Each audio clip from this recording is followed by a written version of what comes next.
આ વર્ષે ઉનાળાના પ્રારંભે જ ચકલી જેવા અબોલ પક્ષીઓને પાણી, ચણઘર તેમજ માળાની સુવિધા પૂરી પાડવા ઘણા જીવદયા પ્રેમીઓ ફેસબુક, વોટ્સએપ તેમજ ટ્વિટર જેવી સોશિયલ સાઇટો ઉપર પક્ષી બચાવો અભિયાન ચલાવી જનજાગૃતિ કેળવવાનો પ્રયાસ કરી રહ્યા છે। બીજી બાજુ બનાસકાંઠાના ધાનેરા વિસ્તારમાં સદભાવના સેવા ટ્રસ્ટ અને માનવ સેવા સંગઠન જેવી સંસ્થાઓએ પણ રાહત દરે પક્ષીઓ માટે પાણીના કુંડા, ચણઘર તેમજ માળાનું વિતરણ કરવાનું સરાહનીય સત્કાર્ય હાથ ધર્યું છે। ત્યારે આવી સંસ્થાઓ દ્વારા અપાતા પક્ષીઓના માળાનો ધાનેરા તાલુકાના છીંડીવાડી ગામની પ્રાથમિક શાળામાં સાચા અર્થમાં સદુપયોગ થઈ રહ્યો છે। છીંડીવાડી ગામની પ્રાથમિક શાળાના ઉત્સાહી આચાર્ય કીર્તિભાઈ પટેલે ધાનેરા ખાતે કાર્યરત જીવદયા સંસ્થાઓ પાસેથી 30 જેટલા માળા મેળવી છીંડીવાડી પ્રાથમિક શાળાની ઓસરી તેમજ વર્ગખંડોમાં આ માળા લગાવી દીધા છે અને ચકલીઓ આ માળાનો નિર્ભય રીતે રહેણાંક તરીકે ઉપયોગ કરી શકે તે માટે શાળા પરિવાર ખૂબ જ સાવચેતીપૂર્વક અનુકૂળ માહોલ પણ પૂરો પાડી રહ્યો છે, જેથી હાલ આ શાળામાં લગાવાયેલા 30 પૈકી 28 જેટલા માળાઓમાં ચકલીઓનો કલરવ સંભળાઈ રહ્યો છે। આજે અમારા સંવાદદાતાએ છીંડીવાડી ગામની પ્રાથમિક શાળામાં પહોંચી જઈ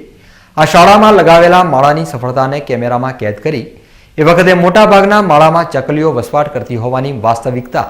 ઉડીને આંખે વળગી હતી અને આ માળા સાચા અર્થમાં પક્ષીઓ માટે ઉપયોગી બને તે માટે શાળા પરિવાર દ્વારા દાખવાતી જાગૃતિની પણ પ્રત્યક્ષ પ્રતીતિ થઈ હતી। આ પ્રસંગે શાળાના આચાર્ય તેમજ વિદ્યાર્થીઓએ પક્ષીઓ માટે પાણીના કુંડા અને માળાનું વિતરણ કરતી સ્વૈચ્છિક સંસ્થાઓની કામગીરીને બિરદાવી અબોલ જીવોને વસવાટ માટે અનુકૂળ માહોલ પૂરો પાડવાની જરૂર ઉપર પણ ખાસ ભાર મૂક્યો હતો।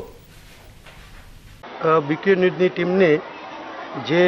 ધાનેરા ખાતે ચાલતી માનવ સેવા સંગઠન તથા સદભાવના ટ્રસ્ટ દ્વારા જે માળાનું વિતરણ થયું અને એ લોકોએ અમને વારંવાર અમને પૂછવામાં આવ્યું કે ભાઈ તમે તમારી માળા લઈ ગયા છો, એ માળા કેટલા સક્સેસ છે? તો અમે કીધું કે ભાઈ અમારા તમામ માળા કે 30 સંખ્યા હતી એની અંદરથી અમારા 28 માળાની અંદર ઓલરેડી ચકલીઓ વસવાટ કરે છે અને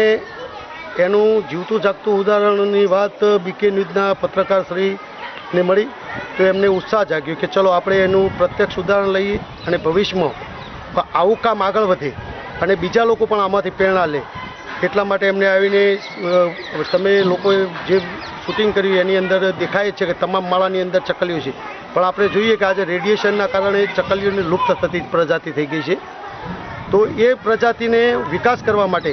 શાળામાં તો ખરું જ, પણ સાથે સાથે ગામમાં પણ અમે અનેક જગ્યાએ એ માળા આપ્યા છે, ત્યાં પણ ચકલીઓએ માળા સક્સેસફુલ છે। જ્યાં ચકલીઓએ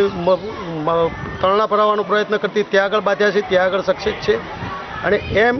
બીજું કે શાળાની અંદર આ ચકલીઓ જે આવે છે એમને ચણવા માટે ચણની વ્યવસ્થા કરી છે તથા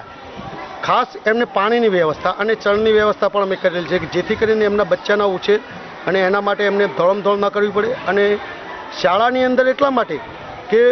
આવનાર પેઢીને પ્રેરણા મળે, બાળકો પ્રાણીઓ પ્રત્યે અને પક્ષીઓ પ્રત્યે જાગૃત થાય અને એમને પક્ષીઓ પ્રત્યે પ્રેમ જાગે।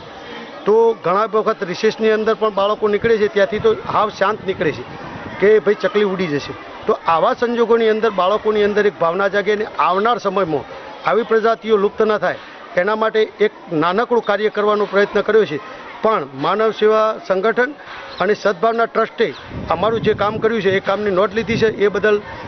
સર્વેનો અને બીકે ન્યૂઝવાળાએ પણ પોતે આવી અને અમારી જે નોંધ લીધી એ બદલ સર્વેનો હું આભાર માનું છું। અમારી સ્કૂલમાં પહેલાં તો ચકલીઓ જાતે જ માળા બાંધી હતી, પણ હવે અમારી સ્કૂલમાં સાહેબશ્રી દ્વારા દરેક કાગળના માળા લગાવે છે, જે દરેક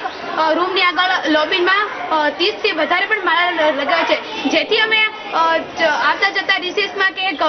જતા સુધી અમે માળાની દેખરેખ રાખી છે। પાણી માટે પણ સુવિધા કરી છે, જેથી ચકલીઓ અને બીજા ઘણા બધા પક્ષીઓ તે પાણી પી શકે છે અને અમારી સ્કૂલમાં દરેક શિક્ષકો તથા વિદ્યાર્થીઓ ખૂબ જ સારી રીતે આ માળાઓનું દેખરેખ રાખે છે। તેથી ચકલીઓ જેવા અનેક પક્ષીઓ અહીં પાણી પીવા તથા ચણવા આવે છે, જેથી અમે અમારી સ્કૂલમાં શિક્ષકો પ્રત્યે 30 થી વધારે માળા લાવ્યા છે। દરેક સ્કૂલ આગળ દરેક રૂમ આગળ એક માળો બંધાવ્યો છે।